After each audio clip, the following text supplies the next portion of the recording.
జయలలిత మరణంతో పార్టీ పగ్గాలు ఎవరు చేపడతారన్న సందేహాలు నెమ్మదిగా తొలగిపోతున్నాయి. ముఖ్యమంత్రిగా పన్నీర్ సెల్వం ప్రమాణ స్వీకారం చేయగా అన్నాడీఎంకేను నడిపించేందుకు జయ ప్రాణసఖి శశికళ సిద్ధమైనట్లు తెలుస్తోంది.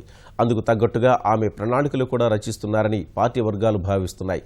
జయ ప్రాతినిధ్యం వహించిన ఆర్కే నగర్ నియోజకవర్గం నుంచి శశికళను దింపడానికి రంగం సిద్ధమైనట్లు సమాచారం.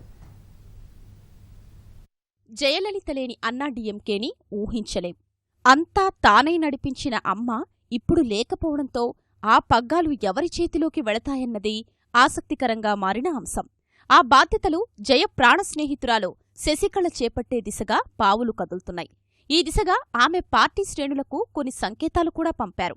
చో రామస్వామికి నివాళి అర్పించేందుకు ఆమె పోలీసు బందోబస్తుతో వెళ్లడం, జయ తరపున చో కుటుంబాన్ని పరామర్శించడం వంటి ద్వారా జయ తర్వాత పార్టీకి తానే పెద్ద దిక్కనే సంకేతాలు పంపినట్లు రాజకీయ విశ్లేషకులు భావిస్తున్నారు.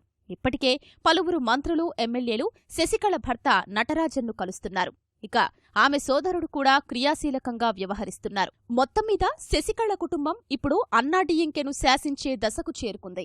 మరోవైపు జయలలిత వారసురాలిగా ఆర్కే నగర్ నియోజకవర్గం నుంచి శశికళను ఎన్నికల్లో దింపాలని పార్టీ భావిస్తోంది. అందుకు అంతర్గతంగా రంగం సిద్ధమవుతోంది. 6 నెలల్లోగా జరగనున్న ఉప ఎన్నిక నాటికి ఆమెను పార్టీలో తిరుగులేని నేతగా చేసేలా శశికళ కోటరీ ప్రయత్నాలు ప్రారంభించింది.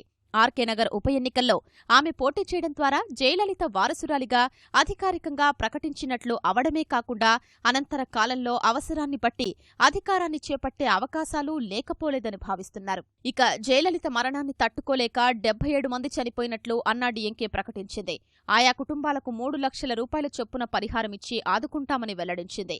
ఒంటికి నిప్పంటించుకుని ఆత్మహత్యకు యత్నించిన వ్యక్తికి, అమ్మ మృతిని తట్టుకోలేక వేలును కోసుకున్న మరో వ్యక్తికి 50,000 రూపాయల చొప్పున ఆర్థిక సాయం అందించడమే కాక వారి చికిత్సకయ్యే ఖర్చును ఇవ్వనున్నట్లు వివరించింది.